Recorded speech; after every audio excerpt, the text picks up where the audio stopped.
will start with an introduction to the forthcoming knowledge facility with resources for youth employment and youth development, followed by a presentation on ILO's quality apprenticeship model. Then we will learn about the lessons from an ILO quality apprenticeship program in Burkina Faso. After that, we will understand the key aspects of BRAC's skills development program in Bangladesh. And finally, our presenters will reply to your questions. Feel free to write your questions and comments to the presenters directly in the chat box throughout the duration of the webinar. So, next slide, please.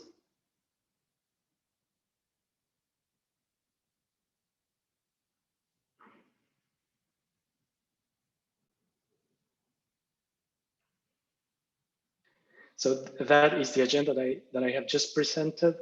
Could we just please move to the next slide? Perfect, thank you very much. So please let me start with a few words on Youth Foresight, the forthcoming knowledge facility developed jointly by the Global Initiative on Decent Jobs for Youth and Generation Unlimited. Youth Foresight is a one-stop shop with knowledge resources for evidence-based action to support young people's education and skilling, employment and entrepreneurship, and it is built on the existing Decent Jobs for Youth knowledge facility. It contains curated resources, including publications, websites, databases, and other platforms, as well as news, blogs, multimedia events, and tools.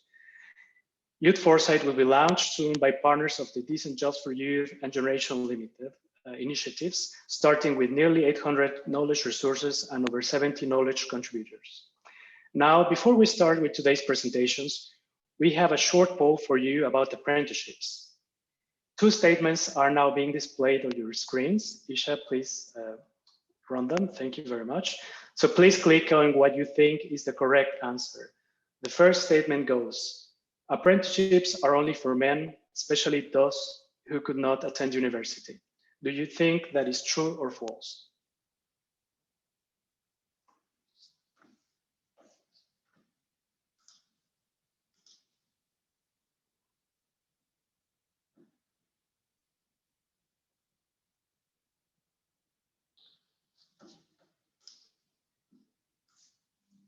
Okay.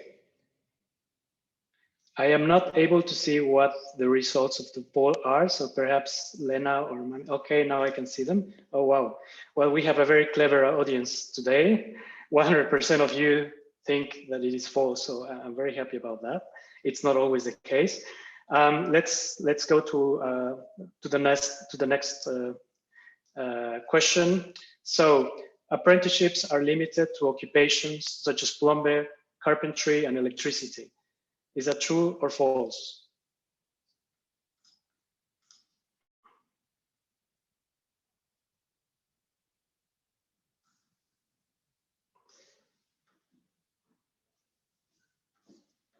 Perhaps we can display the results now. Oh, wow, great. So we also have 100% false, which is great because of course apprenticeships are not limited to this type of occupations. You can do apprenticeships for a wide variety of occupations, even like finance, banking, and so on. So thank you very much for your participation. So now I would like to welcome Cheryl Shan, Project Officer at the International Labor Office Skills Development and Employability Branch. She will present the ILO's quality apprenticeship model. Cheryl, the floor is yours. You have 5 minutes. Thank you very much, Marcelo. I'm Cheryl, and I'm currently working in the Skills and Employability branch of the ILO. As we all know, the youth employment challenge has further escalated following the outbreak of the pandemic. Young people are one of the hardest hit groups, and they face multiple shocks. Not only do they suffer from employment and income losses, many of them also face difficulties in continuing education and training. In order to prevent a risk of a lost generation, it is more important than ever to ensure that skills development activities are continued, so that we can empower youth with the right skills to cope with the current crisis as well as crisis in the future. Apprenticeship training is very effective in facilitating school to work transition by equipping young people with labor market relevant skills. Although more and more countries are now scaling up efforts in promoting apprenticeships, there is no single universal definition of apprenticeship in different countries. This is why the ILO has developed the concept of quality apprenticeships to ensure the high quality and relevance of apprenticeship programs to the labor market. Can you go to the next slide, please?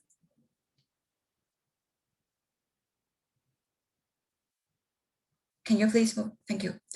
The ILO defines a quality apprenticeship as a unique form of technical vocational education and training, which combine on-the-job training and off-the-job learning. According to the ILO model, quality apprenticeships have a number of key features. First of all, they are governed by a tripartite system that involves the active participation of governments, employers, and workers' organizations. They are regulated by law, and they require a written contract that specifies the roles and responsibilities of different parties. They also provide apprentices with remuneration and social security coverage. After a structured period of training, as well as a successful completion of a formal assessment, apprentices will obtain a recognized qualification to carry out a specific occupation. Can you go to the next slide, please? The ILO guides countries to develop quality apprenticeship systems based on 6 building blocks.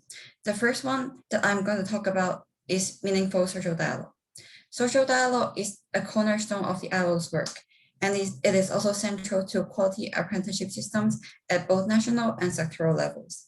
The engagement of social partners is necessary to ensure that apprenticeship programs meet the needs of employers and apprentices.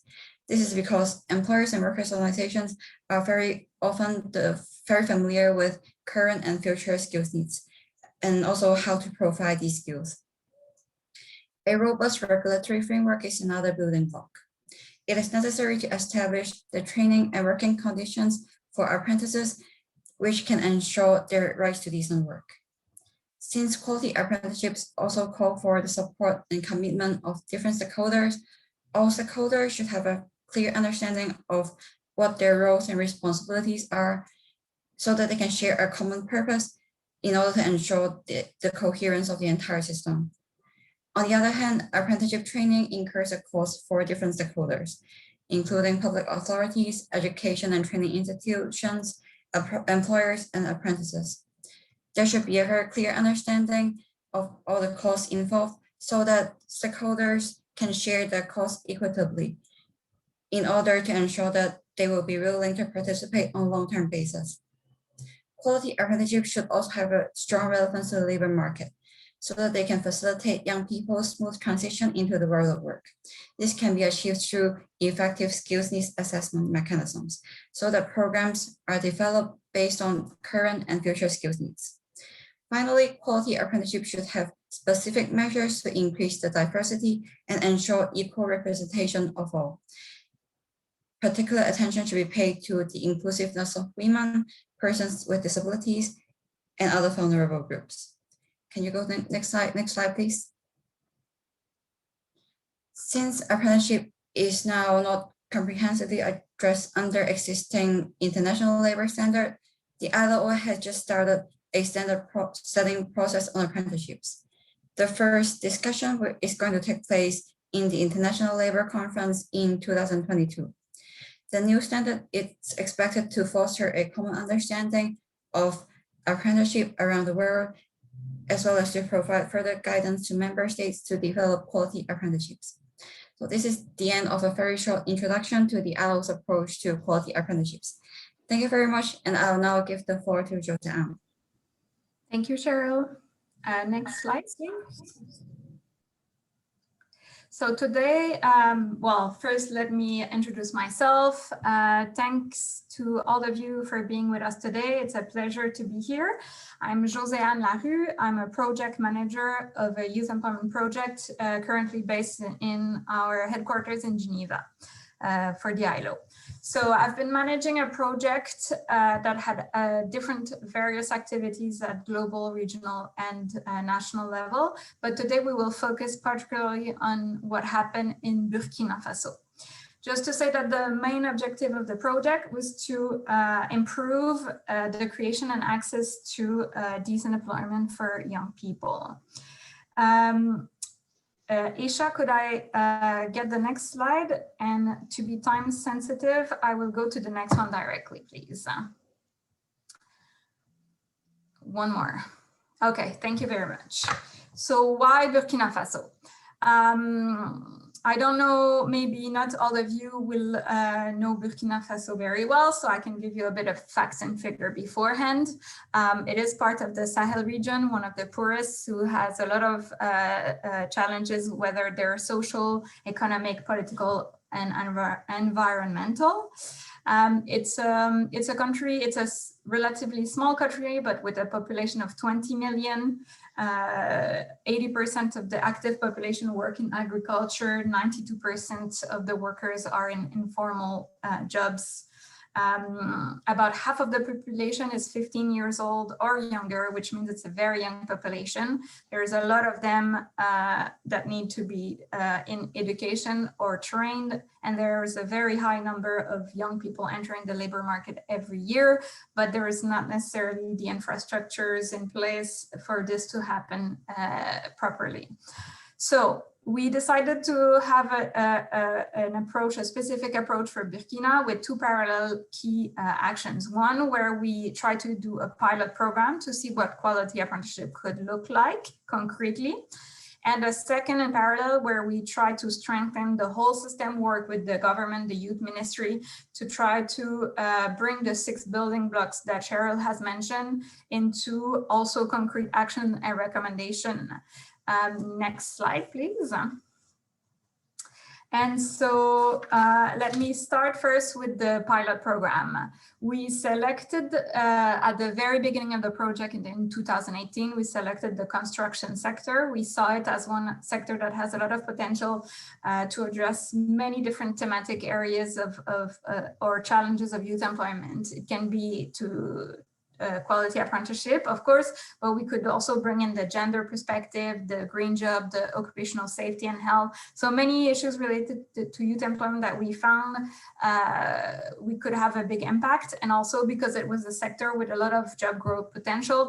As I mentioned, the population is growing fast, and so the cities are also growing, and so there is a lot of work needed in the construction sector.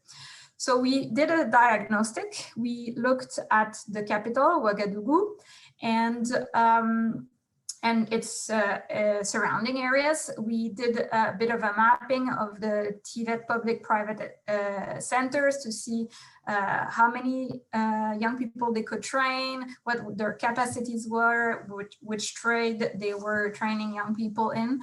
And we selected 3 implementation partners, 2 private and 1 public centers. They became our partner for, thank you. They became our official partners for the project. Together, they train 150 young people. So once we decided on the construction sector, we decided on also 2 trades, electricity and masonry. We also realized that a lot of work had been done in the past by previous partners on developing full-fledged curricula, but often these were heavy documents that were left at the youth ministry, where the teachers and the in-company trainers didn't really have the capacity to transform those into concrete pedagogical materials. So we focus our energy on this. We develop concrete documents, tools that can be used for the learning process of the apprentices. And then once that was done, we did some training of trainers to ensure that they could absorb fully what we had developed. And then we had the apprenticeship for a 1-year program, 150 between the 3 training centers. This happened from fall 2019 to fall 2020. And when we started, this was originally not the plan, but we realized that there was a huge need for them to have some soft skills training, some career guidance, some job search techniques, etc., and entrepreneurship training. So we added a final module at the end of the 1-year program to try to help them transition to the labor market. So this was done throughout the project. This was the pilot, the very concrete actions that we took. Next slide, please. Since we had the time, because the project was going on a bit longer than the apprenticeship itself, we decided to do a simple tracer study. about 3 or 4 months after they graduated and received their diplomas. We contacted them, we reached out to the young people again, and on the left, you will see a table that talks about their appreciation of the program. If they liked, for example, the practice-oriented, the fact that the program was heavy on learning in the company directly. And you will see that the total is 141 and not 150. This is because when COVID happened a little bit over a year ago, we unfortunately had some dropouts. They decided to go back to their village where they come from and whatnot. We were lucky enough that we realized very quickly that while the schools were shut down, we had the opportunity to keep the young people at full time in the companies. So instead of doing a bit of learning in the companies and in the centers, they went full time. And so we managed to get some back, but towards the end of the project, we had 141 young apprentices. And so you'll see that their appreciation is good or very good for the vast majority. And on the right, you see, we asked them about their status, whether they were if they were employed, still in doing further education, or unemployed. And there you see that there's a variety of different scenarios, but those are also rather positive findings. Next slide, please. So I mentioned already that we did 2 actions. One was the pilot program in the construction sector, and the second was the 6 studies on the 6 building blocks that Cheryl mentioned. So we had we really looked at the system, the way it was, what were the weaknesses, and how we could make some recommendation for the government to really turn it into a quality apprenticeship system. We looked at the formal system of a formal apprenticeship system. And once these 6 studies were done, we had a synthesis also of the six studies with some key recommendation. The idea behind all of this is really to give the tools to the government and the social partner to really scale up all that we did, and bring it into like a concrete implementation plan of action. So a couple of points that I would like to go through. We realized that without a regulatory framework, it would be very hard for not only for us, but for the stakeholders to move forward. So we saw this as step 1, to have a legal basis that would involve also all the other building blocks. We also realized that there was very little on data that was collected to try to anticipate the skills that are needed and those that have potential for job growth potential. So that's another key recommendation. Again, we realized that the curriculums were not always up to industry standards or relevant to the skills that are required in the labor market. So that's another thing that we said should be a priority to work on. We want to create networks between training companies. One of the 3 implementing partners was called AOBTP, Association des Ouvriers du BTP, sorry, it's in French. Basically, they are about 100 enterprises that were not happy with the education that was provided in the public sector. And so they decided to do their own training center and then train the apprentices in their companies. And so this is, and it's a very successful micro experience that they've had, and we want to scale this up and bring it to other sectors as well. So social dialogue is equally important. Gender equality and inclusiveness is very important. We know that the construction sector is very heavy or male dominated, I should say, but we made sure that in the recruitment process, we would try to have some young women and we followed with them carefully throughout the program to make sure that they feel comfortable and safe in the environment, and to see that their success could also influence other young women later on. And finally, last but not least, one of the recommendation is, as I was saying, is that with all of the data, qualitative and quantitative, that we have gathered, we hope that this would really serve the government and the social partners to develop a full-fledged quality apprenticeship system.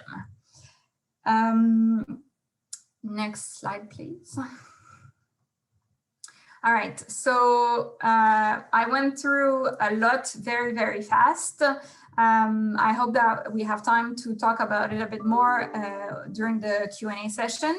I would like to mention that the webpage of the project has a multitude of information, additional information. You will find some videos, some of the testimonies of the young people that we followed for a whole year, which we will present one now. There are all of the studies that I've mentioned.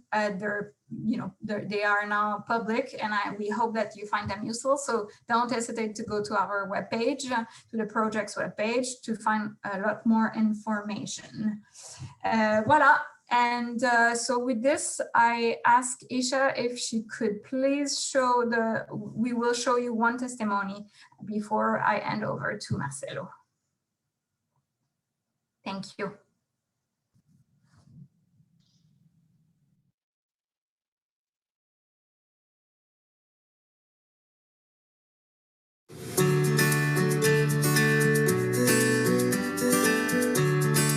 Un monsieur passait et il est rentré dans la boutique où j'étais. Après, il m'a appelé qu'il y a une formation qui s'est lancée au centre du CFA à OBTP en partenariat avec le BIT. Ici, dans notre centre, la formation s'évolue bien. Nous avons 2 jours au centre et 4 jours sur les chantiers. Il y a souvent des choses qu'on peut montrer au centre et tu ne les vois pas. Arriver sur les chantiers, tu peux mieux voir et bien appliquer. Donc, ici, vous voyez... Souvent, nos formateurs viennent nous rendre visite sur les chantiers et nous aussi, les apprentis, nous échangeons avec nos chefs de chantier. Dans la vie aussi, on ne peut pas dire que le travail n'est pas seulement lié aux garçons. Ce que moi j'ai à dire aux jeunes filles, que de nos jours, il faut souvent laisser l'école, l'enseignement général et puis se lancer sur certaines formations. Par exemple, le CFA à OBTP, les filles aussi peuvent venir nous accompagner. Présentement, nous ne sommes pas nombreux. J'ai parcouru de longues distances en tout cas. Donc, je suis très fière de moi-même. Bon, mes parents, eux, ils seront contents de moi. Au début, ils ne croyaient pas. Ils n'attendaient même pas à ça. Eux, ils n'attendaient même pas à moi d'apprendre certaines choses aussi, comme ce que j'ai appris aujourd'hui. Mais aujourd'hui, eux aussi, ils seront fiers de moi.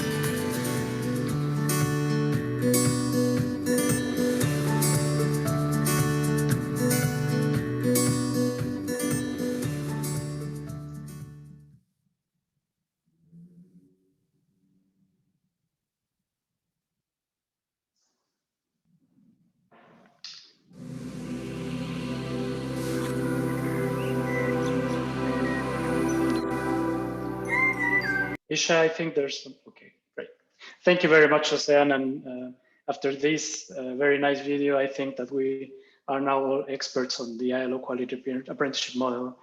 So I have an additional question for you that I look forward for your answer. So Isha, if you could please display the third and last question of today's webinar.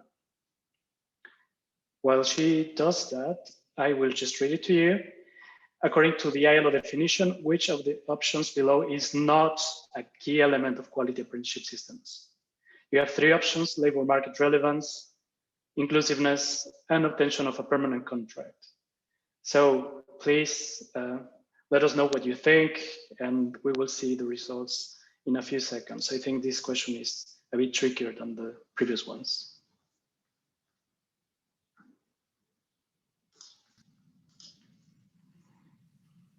Okay, I think we can display the results now.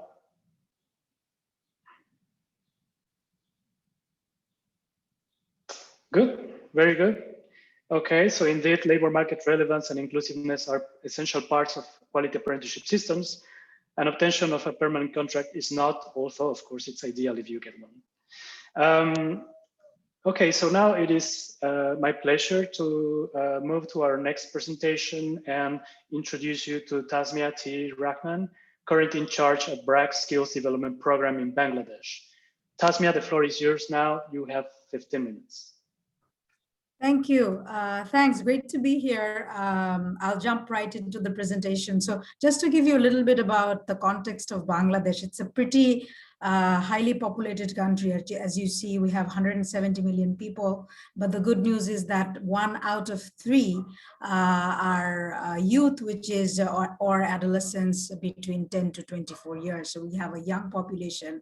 However, 2.2 million young people enter the job market, but not most of them cannot really get into the formal job, so they end up working in the informal economy. We've got a high rate of dropout, especially for girls, and 75% of the girls who drop out, unfortunately, are victims of child marriage. Women labor market participation remains low, is 36%, but due to COVID, this is reducing even more. But on the other side, when we look at not just disadvantaged youth, when we look at youth in general, the business people who end up hiring them say that they don't really get the skilled workers that they need. Many kids drop out of secondary schools as a result. It could be that the education that they're getting are not enough to get into the formal job market. And then, of course, university graduates are also unemployed. Here we have 11%, but this is definitely growing by the number every day because of COVID. Jobs are getting less and less. So if we go to the next slide, here I'm going to kind of present to you the apprenticeship model that we have. It's a localized model, and it's rooted with UNICEF and ILO as well. Just to give you an understanding of the approach, I think the video will help. So if you can start this, thanks.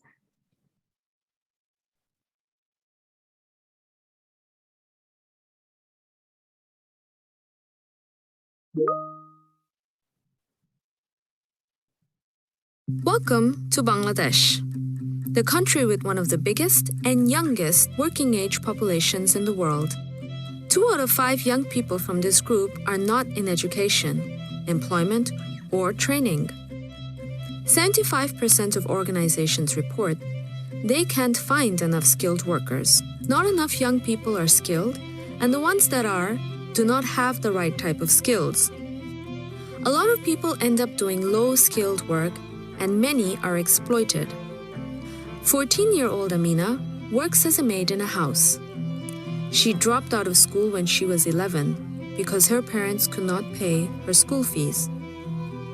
She is mostly alone, does not have many options, and is vulnerable to abuse. Her parents feel the best way to deal with it is to get her married. This is the case for many girls. Apprenticeships could provide an alternative. What if Amina could start an apprenticeship instead? Not a traditional one where young people are often exploited. She gets hands-on training from a master craftsperson who has been trained in how to train according to national standards. The master craftsperson is paid to train Amina. Her learning is structured, so she is skilled in just 6 months.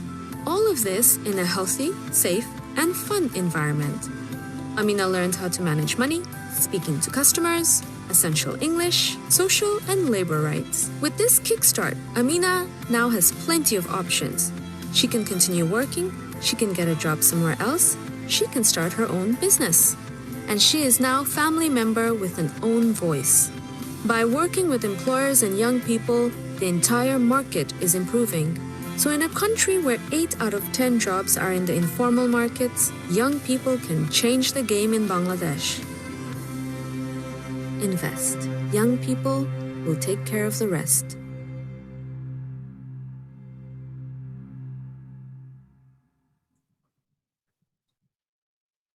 Thanks. Thank you. I think that explains the project much better than me talking. If we can go back to the slides.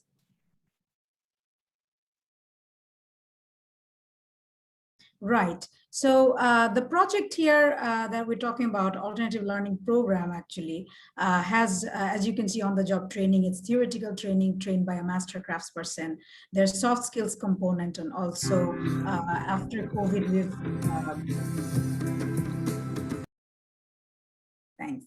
After COVID, we're also thinking about foundational skills like digital literacy and how do we bring digital world to the disadvantaged population. So this project has been studied a few times because this has been ongoing since 2012, and I'll go through the journey in a bit. But we've done RCTs and multiple, the slides are gone.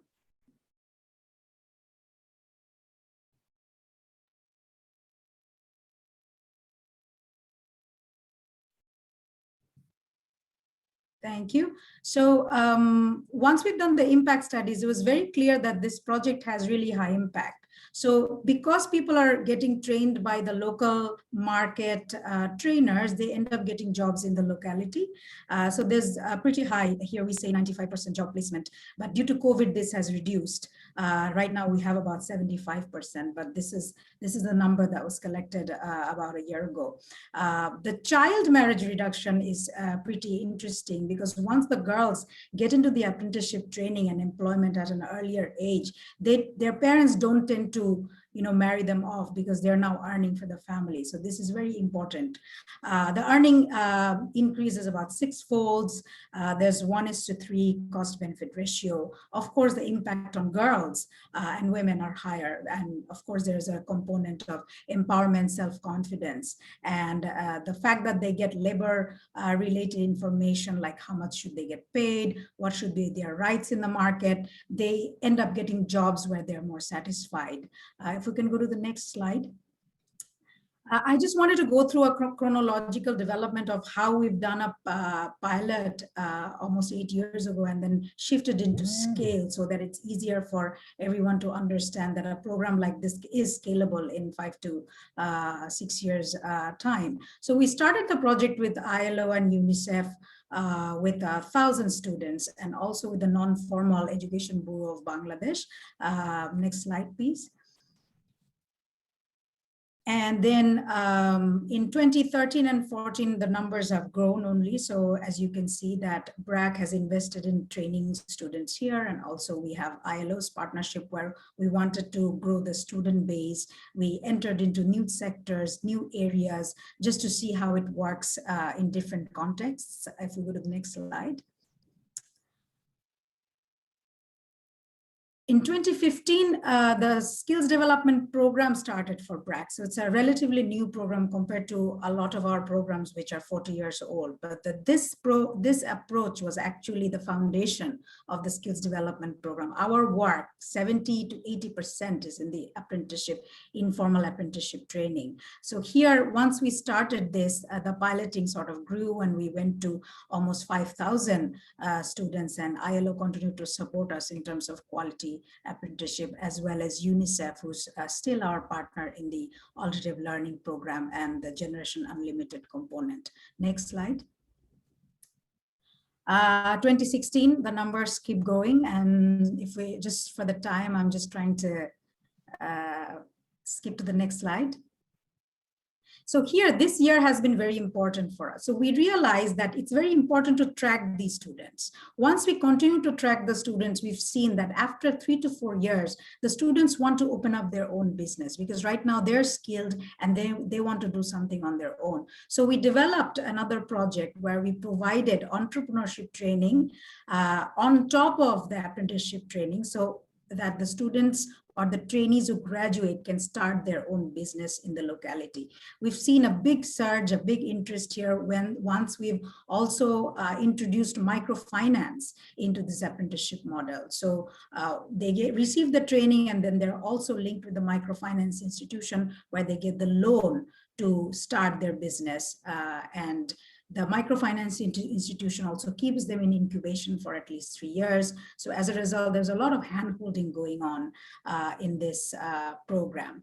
We also saw that there's an interest in a slightly higher socioeconomic level of youth, where they even didn't mind paid for training. So we also have a model where the apprenticeship trainees, they're not getting training for free, they're also paying partially for the training. And in 2017, we've also introduced this model to the largest refugee crisis that Bangladesh has seen, the world has seen actually, where the host community, adolescents and especially women were kind of they were feeling ostracized because most funding were going to the crisis. As a result, our approach to cohesion, social cohesion, was that we train, why don't we train youth, and then we try to work in the labor market to increase the employment generation. If you go to the next slide. Again, the numbers kept growing. Here in 2018, we focused on particular sectors. So up until now, it was generalized. So we did, electrician, plumbing, tailoring, beauty salon. We had about 17 trades.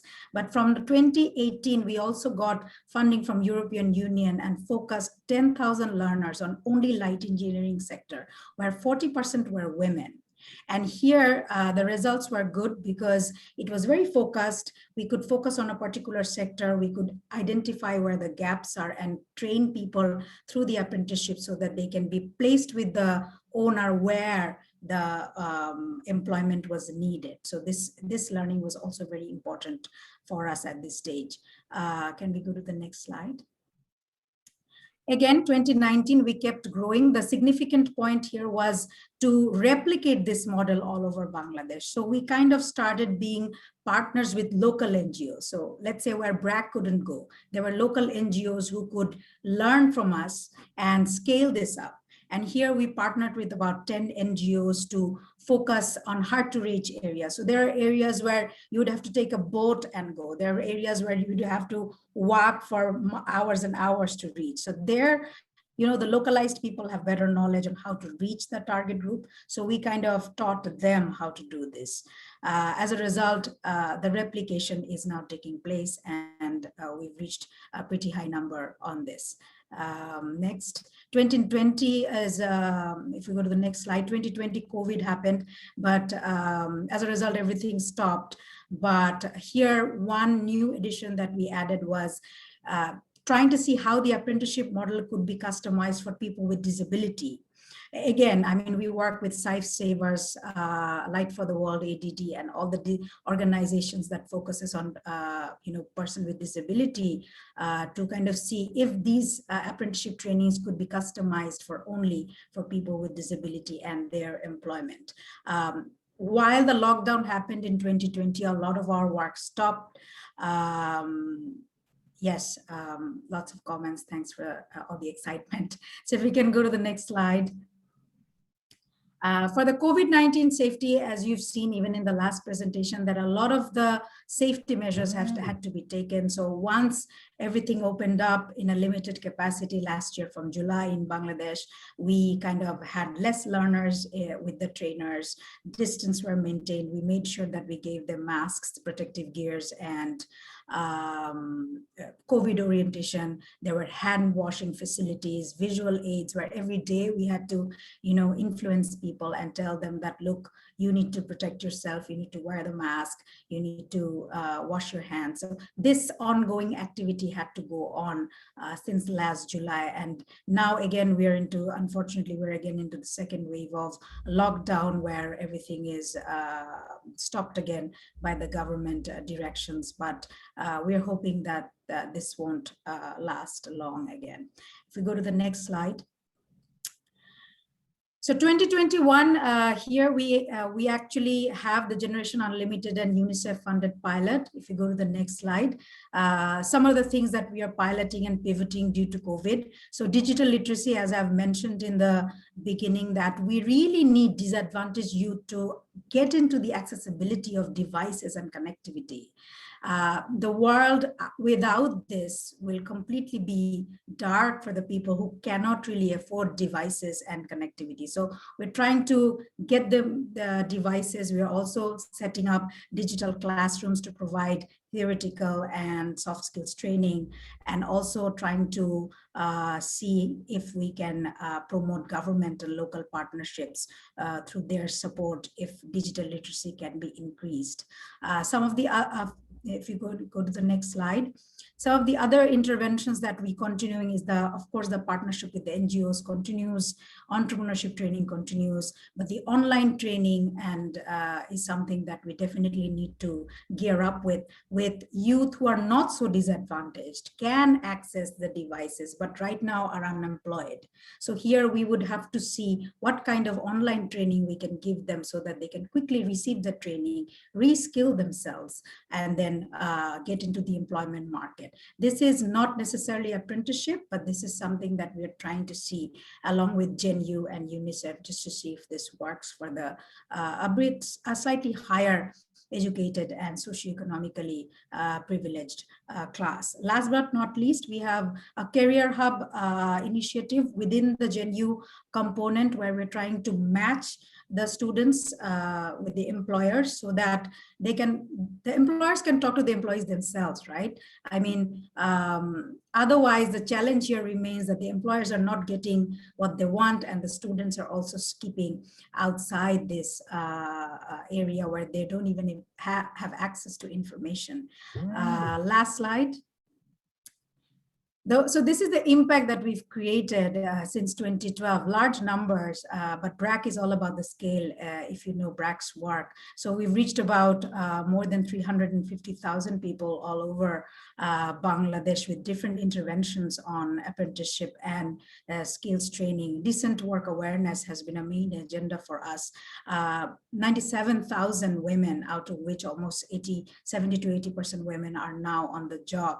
About 6,000 people with disability and 280 transgender people. So the last slide here is about this transgender woman. If we can go to the next slide, is where she received the tailoring training through apprenticeship, and right now working as a tailor, earning almost about $100, and is really happy that she's received this training and the society has accepted her, right? Otherwise, these are the communities that remain outside these services if we don't target them well.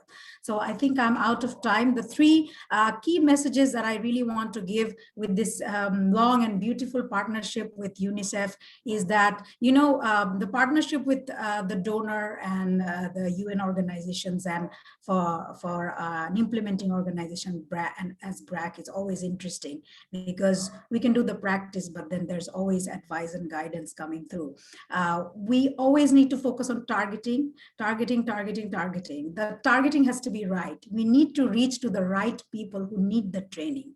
Otherwise, we will see a lot of dropouts. Secondly, it is a people heavy and it is an expensive model. It is not cheap, but the students that we target need a lot of handholding and multiple layers of intervention. So it's not just we give them one-off intervention and it works. No, it doesn't. So we really have to continue to give them different kinds of multi-layered intervention to actually see them graduate into getting jobs that actually help them. And last but not least, I think partnerships are so important. I mean, one or two partners cannot really do this. The government has to be on board, NGOs and private sector, as well as organizations like UN and ILO has to be on board to kind of have large scale numbers what we are trying to reach all over the world. Thank you. I'll stop there. Thank you very much, Tasnia, for your wonderful presentation, amazing numbers. We've seen two examples in two different countries, two different continents, two different realities. And of course, Burkina Faso is a country that is completely different to Bangladesh. The scalability of this type of initiatives is totally different. But it would be interesting to see what elements of each initiative can be brought to enrich the other.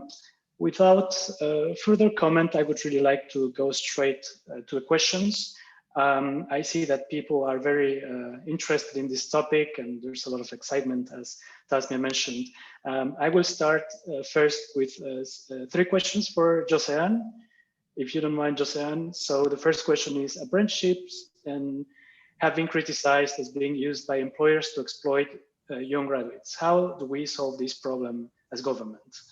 Another question, did you provide any sort of financial support to apprentices during the apprenticeship period? If yes, how? And how did you choose, or how did you determine the amount? And the last question would be, what was the implementation modality? Do you have partnerships, and with whom? So please, Joseanne.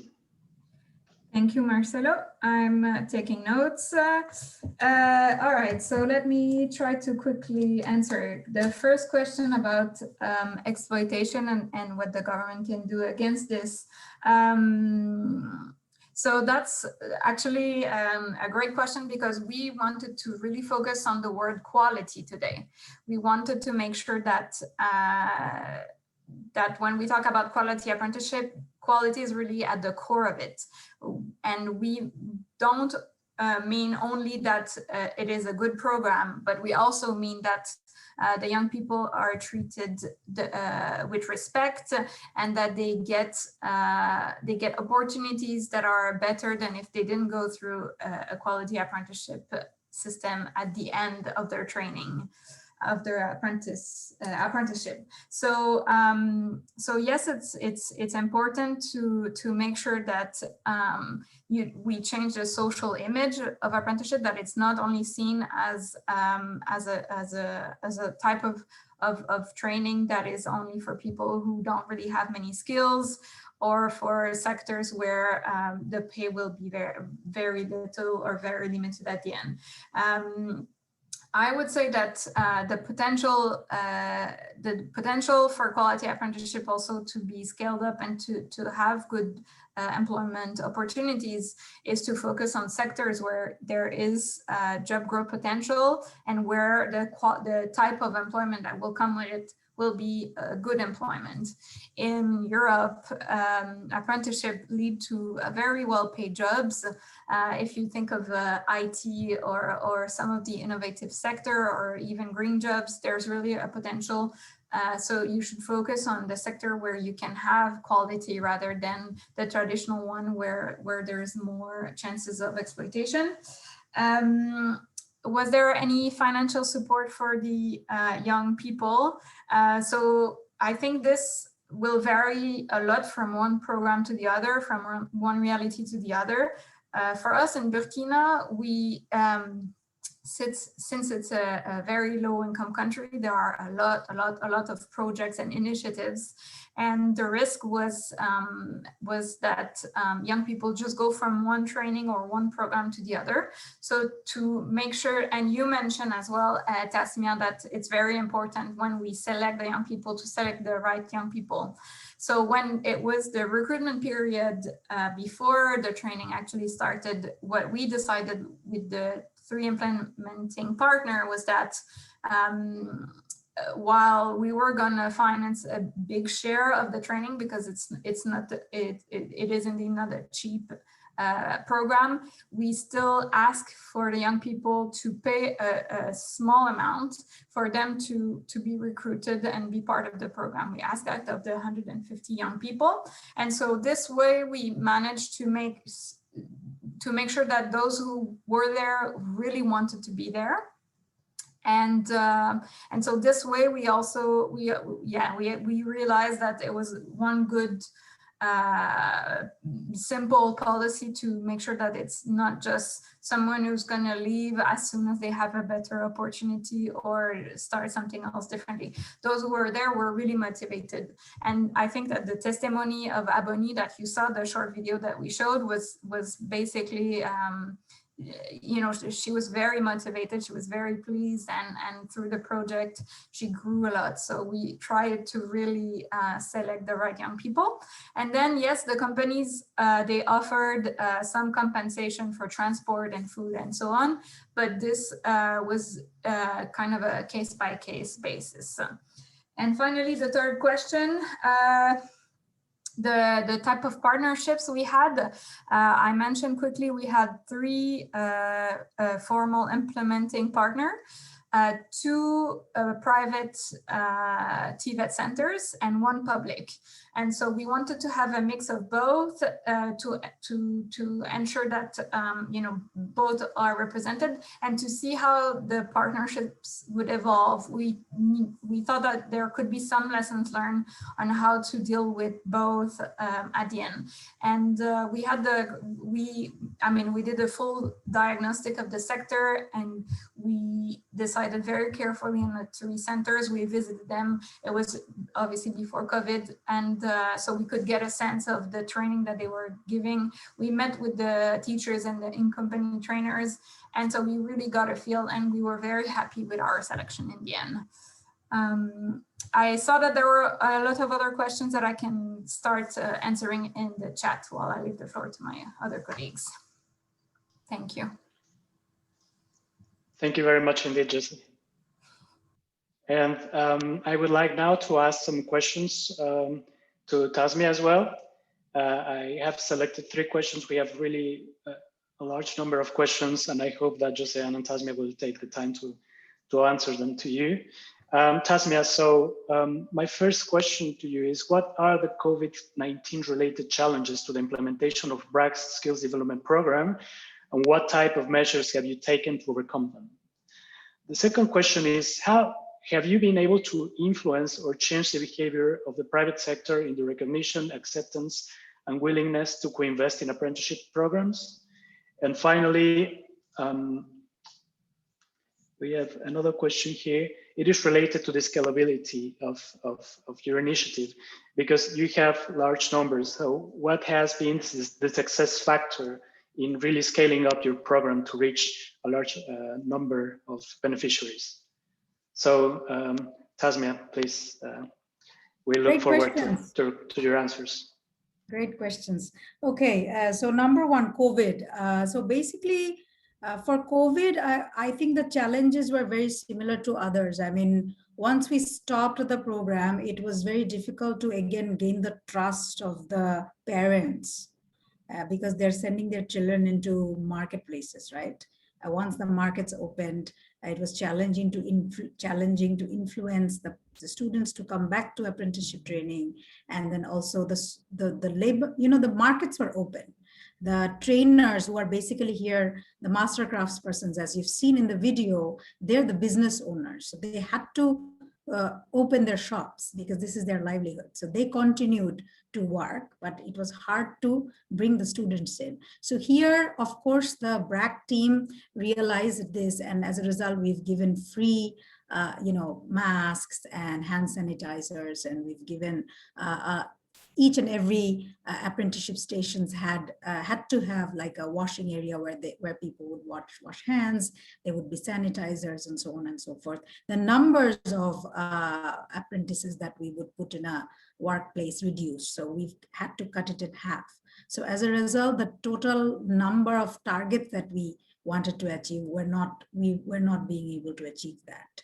So that was one. So let's say the target for us last year was about 30,000. We reached about 7,000. So it's like that. So the number reduced, and we made sure that the workplaces were safe and secure, and the trust of the families were a very important area. So that is how this was tackled. Continued information is very important, because this is new to everybody. Even we don't want to wear masks. How can you wear masks for like 7 hours a day while you're working? It's hard, but you continue to give these messages. So making that shift, making that behavior shift is very important. The owners, of course, they get paid to train the apprentices. So we pay them. As a result, the incentive is always financial for them. So they, even if they didn't like it, they would have this extra money. So of course they had to listen to us. So that, I'm not sure if that answers your question. So these are some of the measures that BRAC has taken. Change in behavior in terms of co-investing private sector. Currently, the project is being funded by donors because we target students who can't pay for the training. For the small business owners, they invest in terms of materials, they invest their time, and also they get some money to give the training, but they invest in terms of, let's say, not monetary value, but let's say they will give a meal to the student. They will make sure that they're giving extra hours to students who are not, who are slow learners. I mean, this is possible actually in small enterprises. Larger enterprises, not really. So you're absolutely right in asking this question. For large scale enterprises where it's not 2 or 3 apprentices that we will put, if we want to put 100, let's say, these are the big business owners who are actually not interested to co-invest in the training yet. And the chances are that unless you give them, the government gives them an incentive in terms of tax breaks, or, I mean, they're always looking into what is the benefit for them if they train people, right? They still don't see investing in skilled workers, because right now they're getting the workers anyway and training them themselves. So the fear of losing workers is also another thing, that what if this person learns everything and leaves me? So those are some of the questions that we continue to answer. And no, it's hard for larger industries to motivate to co-invest. Smaller businesses are better in this case. How do we reach scale? So BRAC is one, it's the largest NGO, and by people, I mean, and by scale. So our model is extremely people heavy. So let's say for this one person, we have a project officer who goes and visits this person's house twice a week. So we have about 200 project officers working for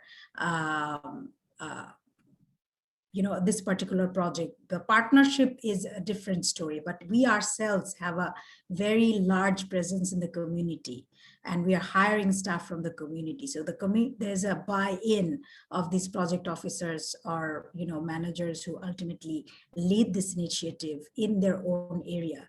So it is very people intensive. So if we want to reach the scale, one way is that we could do this in partnership for others who are interested, but then you would really need a strong monitoring mechanism, a strong feedback mechanism, a strong checking mechanism, because otherwise your students will drop out. And through partnership, we're trying to reach scale where the local NGOs are our partners, but this we've only started about 2 years ago, so it remains to be seen how they perform when we scale up with them. Yeah. I think that answers all the questions. It does indeed. Thank you very much, Tasmian. And I'm a bit sad because we really have a large number of questions, but unfortunately we have 1 minute left. So I think that in both Q&As, we have found some elements in which that we could bring to each other's programs for synergies. For example, the tracer studies that were conducted in Burkina Faso to perhaps give some inspiration to see what are the results in BRAC's programs in the future. But before ending this webinar, I would just like to thank very much our panelists. Thank you very much for your contributions, but also to Isha Moitra, Communications Officer at the ILO, Lena Yan, Technical Officer at the ILO as well, and Mami Kyo from UNICEF. Really, their involvement and organization was key for this panel. So thank you very much indeed. I do not have more time to wrap up, but you've got all the materials online. We will post everything there. It was a pleasure. Thank you very much indeed. Have a good afternoon, day, night. Bye-bye. Thank you. Thank you. Thank you. Bye.